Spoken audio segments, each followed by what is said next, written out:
Hey, welcome to Church Experience Online. We're so happy you joined us today. As you watch this teaching video, if you have any questions or need help getting connected, please don't hesitate to reach out by phone or email.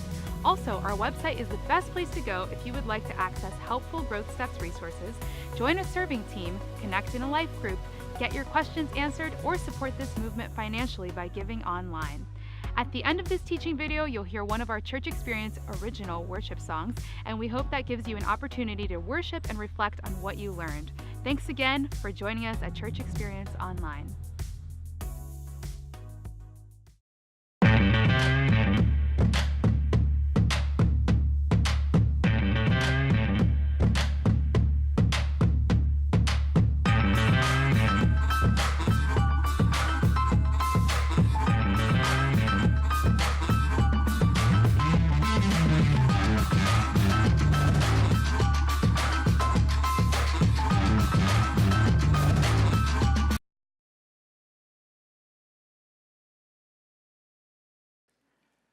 Well, I hope you had the perfect Thanksgiving. I don't know what perfect Thanksgiving is like for you, but for me, it certainly involves family time. I love being around family, but it also has to have pumpkin pie with extra whipped cream. Okay, that's a real Thanksgiving. If you did not have pumpkin pie, I would contend that you did not actually experience Thanksgiving in all of its beauty. I mean, you kind of had Thanksgiving, but if you didn't have pumpkin pie, I mean, that's like the best stuff right there.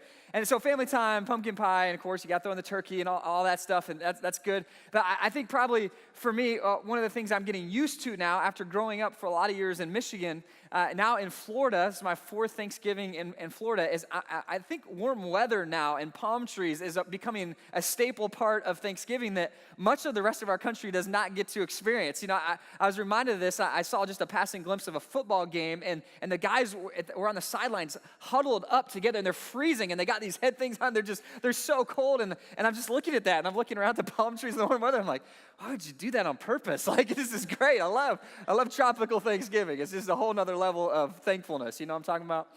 But I don't know what it was for you, but there's one more thing to me that would make Thanksgiving really complete, and that's involving us together. And here's what it is. It's for you to know something. It's for you to know that you have a pastor that's truly, truly thankful for you.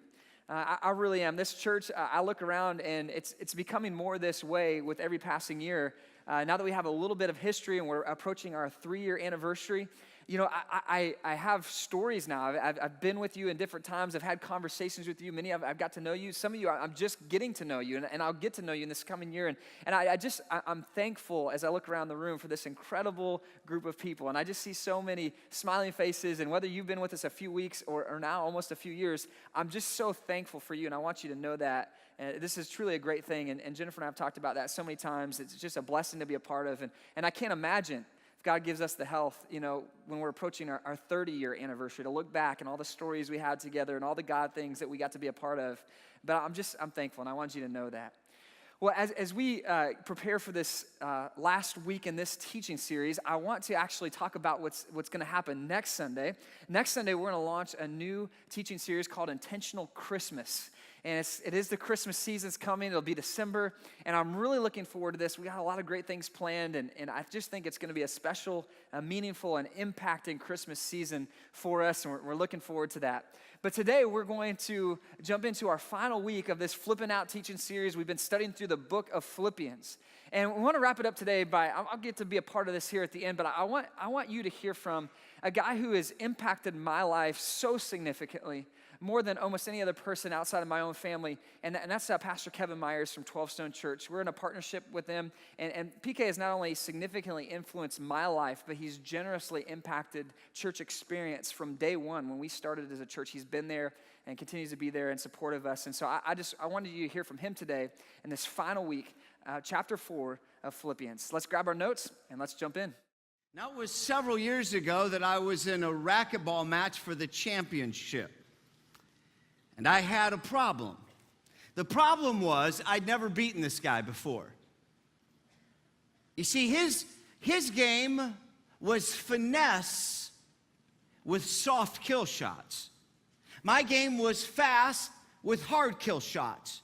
And so I set my solution. My solution is get the guy on my game. If I could just get him on my game, I knew I could take him. And so I fixated my mind for days ahead of time. It came to game day, and I just got the crouch. And I got into this game, and I was, in fact, listen, game one, 15-0, my win. I was crushing him. Oh yeah, give it up. Come on, I'm killing the guy. I'm humiliating him. I mean, he was stunned. First time in his or my life ever. I mean, 15-0. Second game, 11-0 already. And I'm taking him down. I mean, I'm just burying the guy. And I remember the moment. I'll never forget it. I will never forget the moment. It was his turn to serve, and I stepped to the back, and I got out of my crouch, and I stood up. And I just took a deep breath. I've won. Now, would I really be telling you this story if it went well? Come on, what's the point of this conversation? Because at that moment, when I took the deep breath and stood up and said, I've made the first 26 of 30 points to win the match. I'm 4 points away. I've won. Well, you already got it figured out. Second game, he won. Third game, he won. Match, his. Me, ticked. I was just so mad at myself. I mean, I had the solution, which, by the way, you can even have the solution and still have problems. You know that, don't you? I mean, that's just part of life. I mean, I had to set a new solution. I had to put a new focus, which is simply this. Never, ever, ever, ever, ever, never, never, ever, ever, never, ever, never, ever, ever, ever pull focus before the game's really over. Not when it's almost over, but not until it's over. And I set a new strategy, a new solution. The following year, with intensity all the way through, won the championship. But the humiliation, the male ego hits that I took as a result of that, nobody had ever taken in our little group the first 26 points and lost the match. How do you do that? I mean, it was just horrible. Of course, I'm not part of that club. I haven't been for a while. Who wants to hang around that? Who wants to be reminded how high you started to go, how far you really fell? So I got pretty kicked around about that. I hate losing. Anybody, how many people hate losing? Just tell the truth. I hate losing. By the way, those of you who are comfortable with losing, let's go play some games together. I mean, if you like losing, I like you, because I'm okay with that. I hate losing. But we all know what it means to lose in life. We all know what it means to be kicked around. In fact, pessimists will say it's just their nature to say, well, I didn't get very far in life because I've been kicked around. Well, let me just remind you of something. We all get kicked around. Yeah? I mean, everybody's marriage gets kicked around. Everybody's family gets kicked around, so to speak. Everybody gets kicked around in their job. Everybody takes losses in their finances, in their life. Everybody gets kicked around in their faith journey. We all know what this means. But Paul, who was kicked around as much or more than anybody else, the Apostle Paul, when he was kicked around, remember this? Like a kickball, he went higher and further. Why? Because of what was in him. Huge hope. Huge hope. You see, it doesn't matter if you get kicked around in life. What matters is what is inside you. And if Paul could have the opportunity to mentor us today, if he could materialize and come alongside, he would look for the solution in every problem. Look for the what? The solution in every what? Problem. I think Paul would drill it in us. And Paul's about to unfold the threefold habit of hope. Really asking the question, are you a solution in every problem kind of person? Or hang on. Or are you look for the problem in every solution kind of person, yeah? I mean, some of us have the gift, don't we? Every time there's a hopeful solution, you can find the problem in it, can't you? I mean, some of you are that person, some of you married that person, some of you work for that person, you work around that person. You just know there are people who seem to have the gift. And Paul would drill into our hearts, say, men and women, if you want to see your life change, look for the solution in every problem. Chapter 4 of Philippians, verse 4. Paul launches right here, rejoice. Oh, what does he say again? Rejoice. In the Lord always. I'll say it again, rejoice. Let your gentleness be evident to all. The Lord is near. You know what Paul's doing right now? He's giving us this threefold habit of hope. Because right there with rejoice, it is rejoice, rethink, reenact. Rejoice, rethink, reenact. Look at this. Rejoice in the Lord always. I say it again, rejoice. Let your gentleness be evident to all. Why? Because the Lord is near. He hasn't left you. Do not be anxious about anything, but in everything by prayer and petition with thanksgiving, present your requests to God. And the peace of God, which transcends all understanding, will guard your hearts and your minds in Christ Jesus. Verse 8, finally, brothers, whatever is true. You know what he's about to tell you? Not only rejoice, but rethink.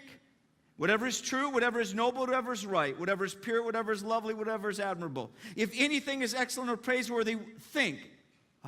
Do what? Think on such things. Verse 9. Whatever you have learned or received or heard from me or seen in me, put into practice. Put into what? Reenact. Whatever you see me do, reenact it.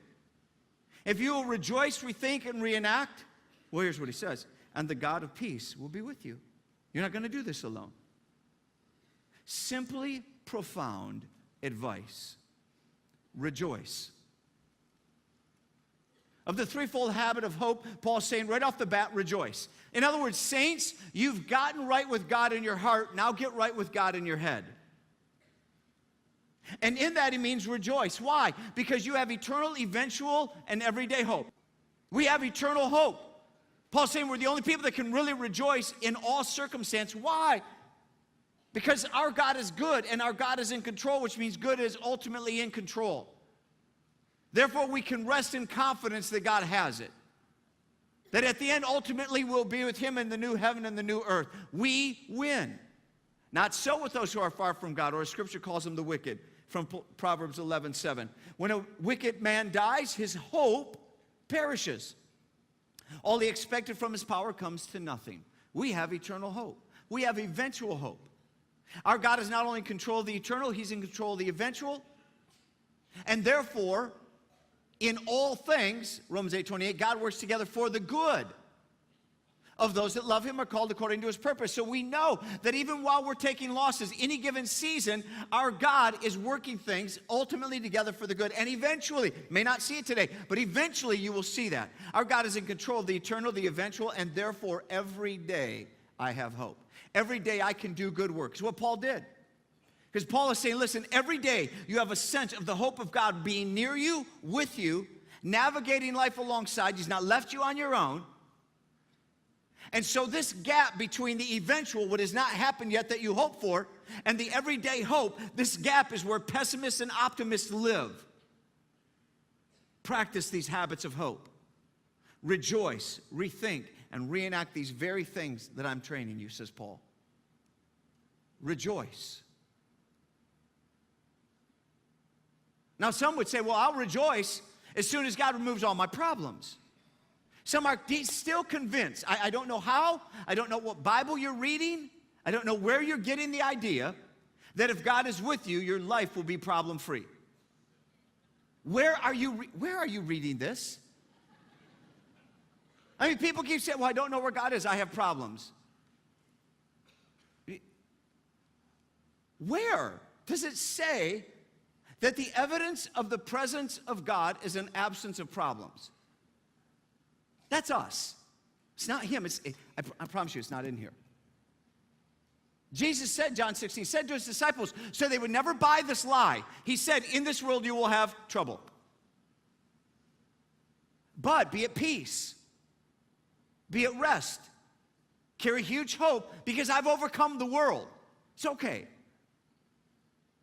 I'm going to help you navigate to the solution to every problem. But you need to be a kind of person that will rejoice. Rejoice not because you're problem-free, but because you're hope-filled. And I'll just be honest. I'll just let my humanity step in here. That's not natural for me. I don't hit problems and go, yes. It's all falling apart. Woo-hoo. I rejoice in Jesus. You know, I'm just going to be honest with you. It doesn't work that way for me. In fact, candidly, the little stuff ticks me off. Takes me off. It's not the big stuff that seems to take me out. It's the little stuff. Maybe you're like that. Maybe you know what I'm talking about. I had my day off this past week, and I was just ticked. I didn't get anything done. I mean, I just came home, and I was just... So I took my daughter's car in, college car. I had to get some mechanical work done. I got all done. When I got done, good, I can be done with it. I want to be done with stuff. I pick up the car, just FYI, there's bulging in the wheel, and you're going to have to get new tires on. I already got new tires, and so I'm not done. I got to bring it back to another place, spend more, whatever. And I took it over I wanted to get something done. And so I got detailed for my daughter, inside and out, just clean, make it right. And when I got back to the place, and Marcia dropped me off, and I went and pick up the car, and the guy says, hey, how's it look? Is it good? Take care of the acid rain? Yeah. And I walked around the other side. I said, dude, what is this? It's white paint all down the right side. I never looked. I had no idea that the right side was just, he said, well, she must have driven over some white paint on the road. He said, I couldn't get that off. He said, but I'll be happy to do it. I can do it. Just be another $80. And I was just ticked. Man, I wanted to leave the car. I didn't have a ride, and I just jumped in the car and drove away. I was mad. I didn't get anything done then. And I said, I'm going to go Home Depot and buy that stupid battery I need for my drill so that, the other one's broken. I need to charge it tonight and have it ready. So I buy the battery, and I go home, and I go to plug it in, and it's got the wrong stupid battery. And I just turned to my wife, and I said, I didn't get anything done today. Nothing works. I got to do all the trips I already did again. And then the next day, I'm on my computer. I'm working on today's teaching. And my computer monitors. And I'm like, I bought it new at Thanksgiving. If I spend money on a computer, work. That's all I'm asking. I hate computers. They drive me nuts. What is wrong with them? I put money in you. That should be sufficient. I push the button. That's all I know. That's all I want to do. You create a dependency. Respond to me. I'm like, be healed. And it did nothing. It's just, ugh. So I'm in this worshipful place, and now I'm losing it. And then I'm going to transfer it to the old computer, which has problems, which is why I bought the new one. And so now I'm transferring the old one, won't get online, and I can't get it over. And I get my stupid jump drive, and I put it in as a favorite copy, and it already full. And I don't have another jump drive. And I lose 90 minutes of wonderful worship writing time for your sake, because I care about you. And I get it all on the computer, and now I'm just sitting there. I'm just infuriated, and I look at my notes, and it says, rejoice in everything, because there's the solution in every problem. And you know what I said? Screw it. Life's full of problems. I want to be a pessimist and bellyache. Man, I lost it. And there was no Jesus-ness in that. Cool. I know you want me to be more mature. I want to be more mature. He wants me to be more mature, but I'm not. To rejoice. I don't want to rejoice.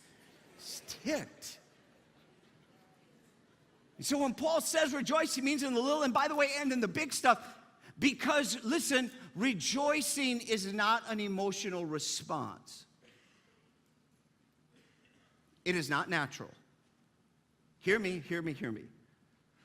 When he says rejoice, it is a supernatural act of obedience to the hope that is already in you.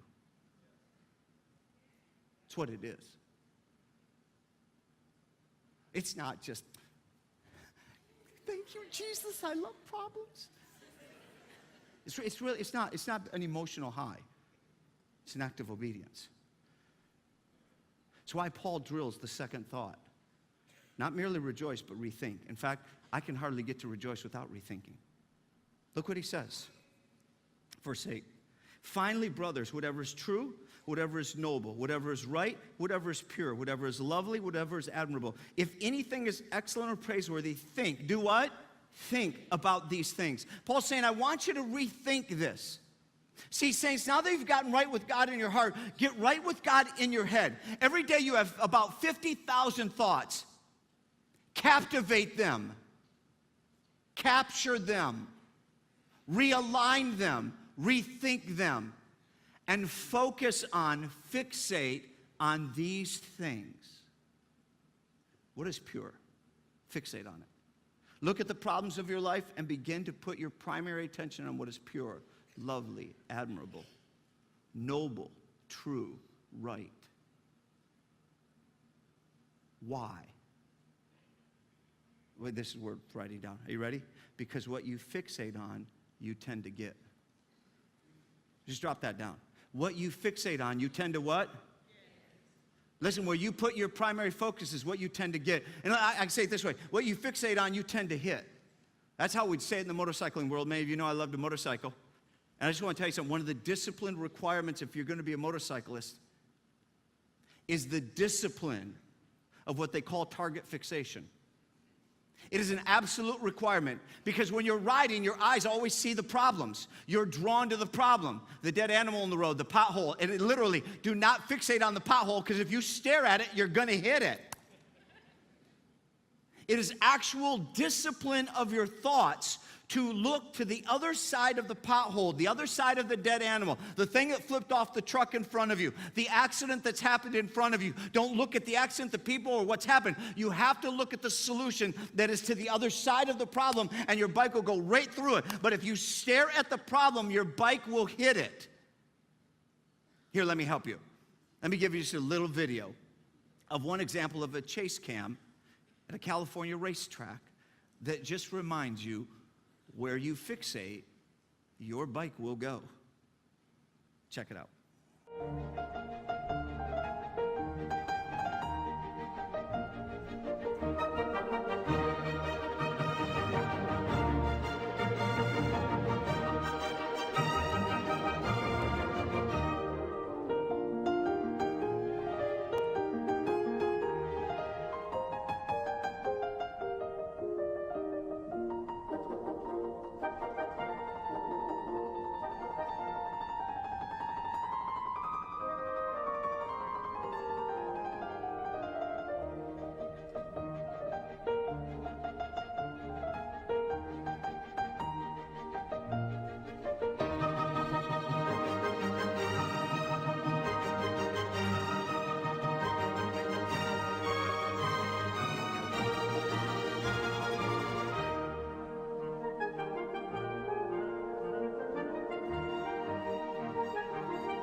And everybody says, ouch, ouch.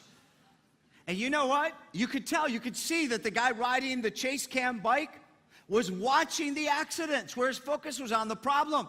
He didn't want to hit the guy, but he was watching the guy the whole time saying, I can't hit him. And what did he do? He rolled right over. The guy would have been fine. Except the guy behind him was fixated on him and hit the very thing he wanted to avoid. Probably crushed his ribs. Bad day. Now, you might survive that in motorcycling, but I want to tell you something. That's equally true in marriage. That's equally true in work, church, business, finance. Men and women, what you look for, you will find. What you look for, you will find. Tell them, what you look for, you will find. Listen, whatever you fix your eyes upon in marriage is what you tend to hit. It's true. Everyday hope in my marriage is based on the choice to fixate on what is good, right, pure, lovely, admirable, excellent, praiseworthy. Every day, I choose to love my wife. Every day, I choose to fixate on the best in her. Every day I choose to serve my wife. You say, how do you have a long marriage? How do you have 27 years together and still be deeply in love? That's how you do it. Choose every day. You can't do it like every other month. You can't do it like once a week. Every day you get up and I have to choose to say, you know what, today I'm going to love my wife. I'm going to choose to love my wife. Today I'm going to choose to fixate on the best in my wife. Today I'm going to choose to serve my wife. Every day I don't make that choice. I begin to dilute. I look at the problem and I hit what I'm looking at. Literally, this sits inside my journal. Here's an example. This is kind of an inside quiet thing, me and the Lord and my wife, but, I'll read it for you. My wife's beauty, though loaded with looks, her beauty is deeper. Her uncompromising character, she's the epitome of trust. She doesn't lie, cheat, skew, or exaggerate. She's uncommonly loyal to her God and her word, so our kids will never know wishy-washy with mom. Yet she's strikingly teachable, always able to gain the next layer of God's wisdom. She's capable of taking the spotlight, but does not need it. She's embracing of others, yet principled. Tough like the country girl I married, yet tender in spirit. Able to make herself do things she'd rather not do. She absorbs life's pains without whining. She's selfless without self-promoting. She is God's gift to me and the unheralded secret in 12 Stone's DNA. And men and women, I get to choose how I think about my wife every day. And so do you. By the way, my wife never read this. She did, the first time she heard it was today. She doesn't know what I write in my journal. I write it between God and me. I choose every day to serve my wife. I choose to focus and fixate on the best in her. I choose to serve her every day. That's how you get years of a marriage. And men, you're making that choice every day. Women, you're making that choice every day. I've had years of men and women coming to me as a pastor and telling me, yeah, but you don't know the loser I married. I said, well, I talked with them and they told me about you. I don't know which way you're going, but you know what I'm saying? I mean, just listen, men and women. I don't care. You say, well, you don't know how broken down. Listen, find the good. If you look for the bad every day, you'll find it every day. You'll reinforce it every day, and you'll eventually hit the divorce court. You get to decide what you look for in your spouse. Okay, they may not be perfect.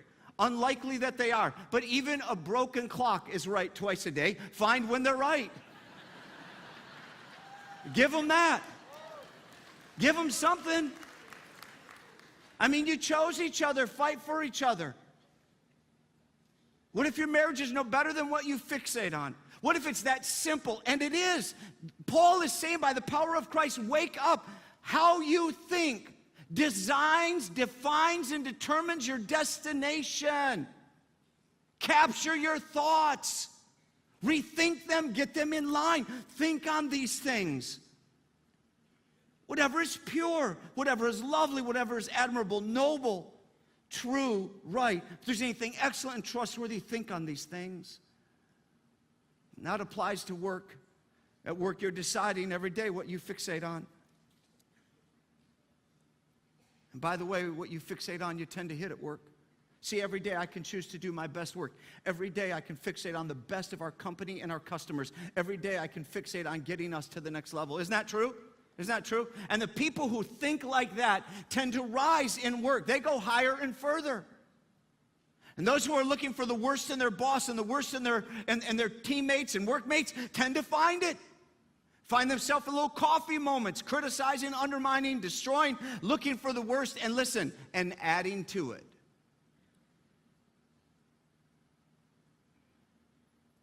It's true in the church. Whatever you fix your eyes upon in the church is what you tend to hit.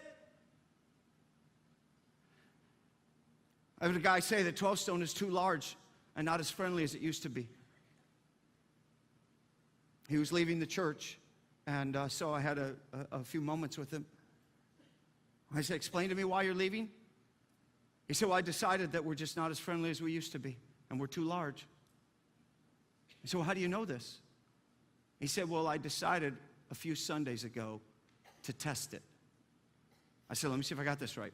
You chose to become a critic of community rather than a carrier of community. Was that it? Can I just tell you something, folks? Those of you, those of us, when you decide to be a critic rather than a contributor. I mean, I just want to go further out here. Really? Really? I mean, when the most you can do in life is go look at other people's work and criticize it, you can't actually produce something yourself. I mean, really? You know what? I'm going to stop. I got a whole just soapbox over there over this idea of self-appointed critics of everybody and everything else, as if you've accomplished something yourself. Really? Why don't you go do something? Why don't you actually... Well, no, stop. I said I'd stop, so I'm going to stop. So just no wonder you get where you are in life. So I'm saying, so what did you do? He said, well, here's what I did. I went in the church that Sunday and I found a corner. And I just watched. How friendly are we? I said, what'd you discover? We're not very friendly. Really? How come? People didn't come talk to me. It was not a warm environment. I didn't feel welcomed. I didn't feel. I said, really? You're telling me that you stood in a corner far off from everybody else, put a scowl on your face, sneered at everybody, and you didn't feel friendly that day? Wow. Wow, you're a scientist. Write a book. Look at your discovery. I mean, do I really need to say it? Why did it feel unfriendly? Because he was. Who changed? Him. His thinking, therefore his actions. That's what changed. You're surprised nobody talked to you? Really? Wow, dude. And you say, well, I understand because we are a large church and we're growing. That story happened when 12 Stone was 100 people.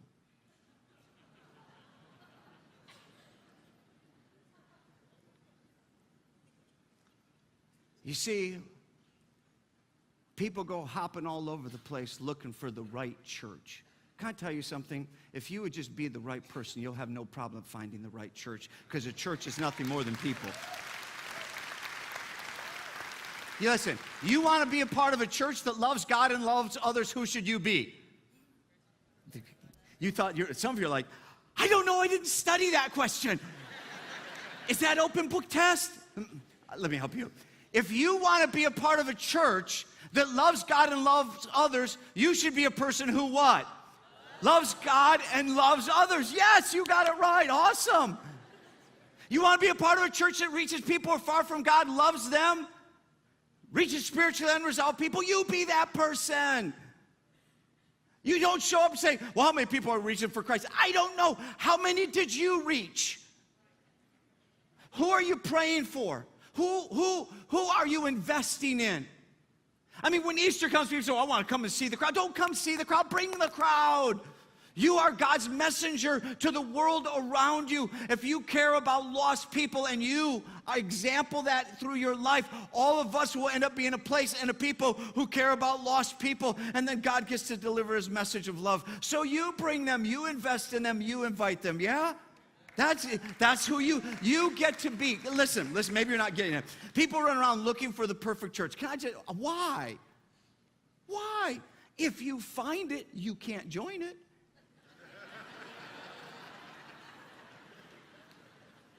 Because you'll wreck it.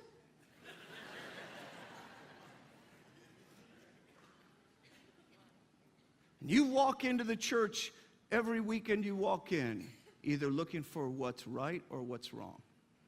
Really, who are you? Because what you look for, you tend to see. Wow.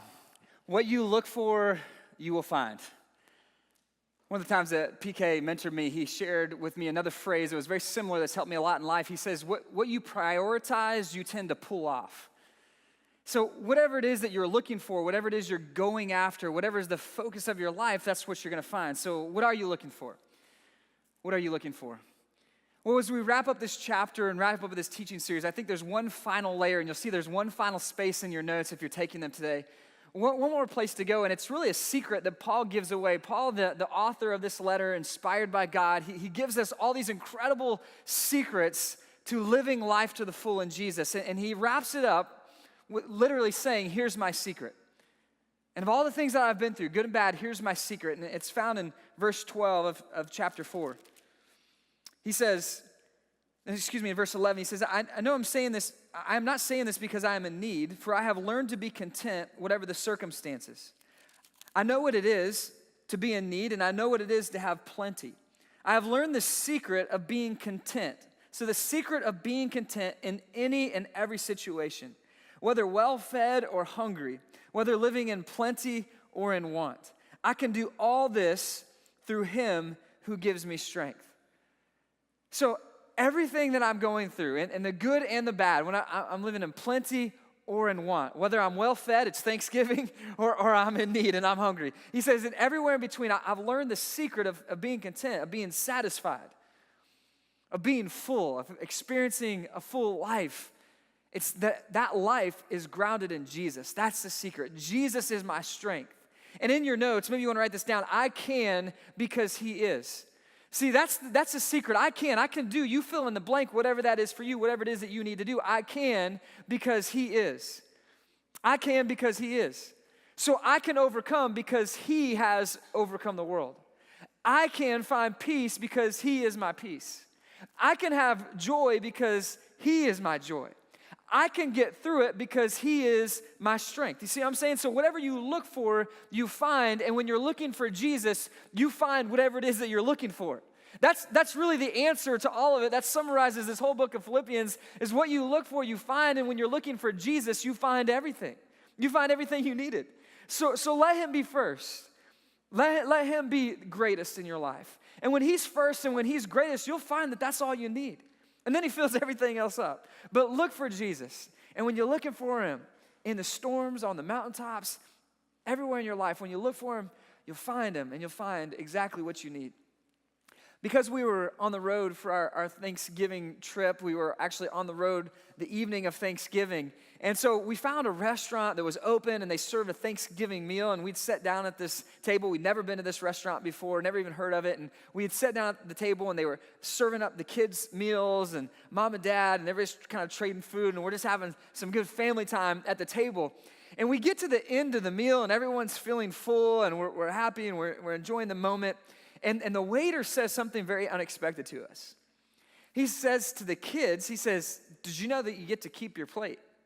And they all look kind of confused. They've never had like a restaurant say you keep your plate. It's like, why would we even keep the plate? And they didn't kind of get it, but one of the kids kind of lifted up the plate, and underneath the plate, it was a Frisbee. The restaurant had made the kids' meals plates out of Frisbees, and it had the name of the restaurant, and they flipped it over, and they're like, oh, cool. And it was like their best part of their Thanksgiving, that they got to take home the plate. They got to take home this Frisbee. It was this unexpected surprise underneath it. And you know, sometimes what we're looking for, sometimes we're looking for something, and God has something better underneath it all. See, we were looking for the turkey. We were looking for the meal, and underneath it, God had something even better for him. And I don't know what it is that you're looking for this year as you finish out 2017. I don't know what you're looking for as you look ahead into 2018. But I'm just telling you, at the center of all of it, underneath it, what's better than whatever it is you're chasing is Christ himself. So in the end of the day, if you'll focus your eyes, if you'll fixate on Jesus, you'll find that he'll give you more than what you needed, more than what you expected. And underneath it all, you'll find that he fulfills your desires. So focus your eyes on him. Put your hope in Jesus. What you look for, you will find. What you look for, you will find. Right on? Thanks for joining us at Church Experience Online. Please don't forget to check out the website if you'd like to get more connected, learn more, get your questions answered, or support this movement financially. You're now going to hear a Church Experience Worship original song, and we hope this gives you an opportunity to worship and reflect on what you learned today.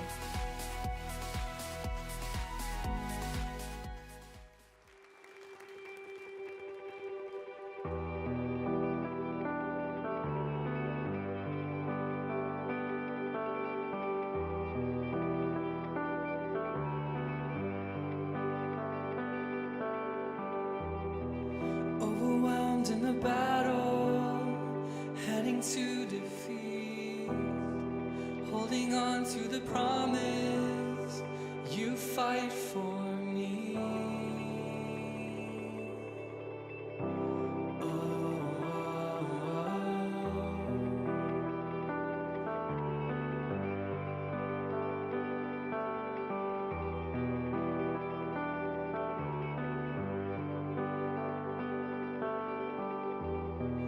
Overpowered by the storm and by the raging sea, anchored onto the promise, you're holding me.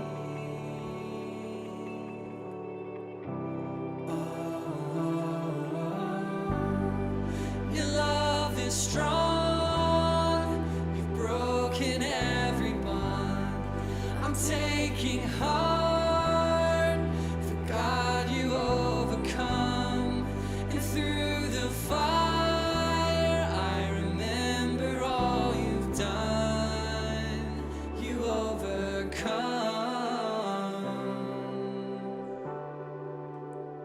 you overcome.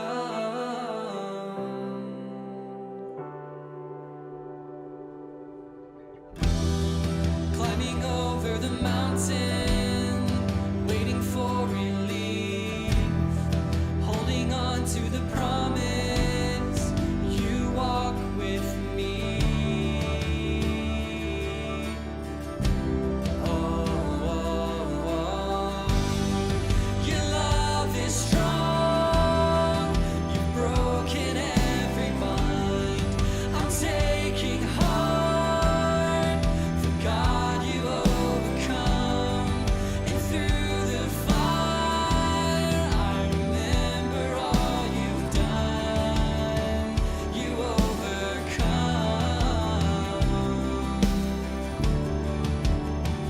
You overcome.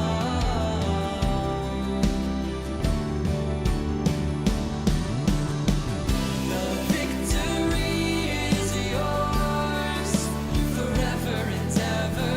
Salvation's work is done. You've not forsaken me, never once, no, never. This world you overcome. My God, you overcome.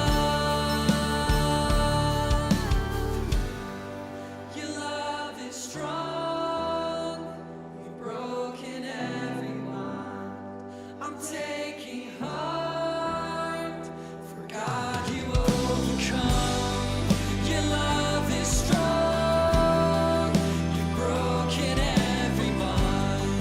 I'm taking heart, for God you overcome. And through the fire, I remember all you've done. You overcome. You overcome.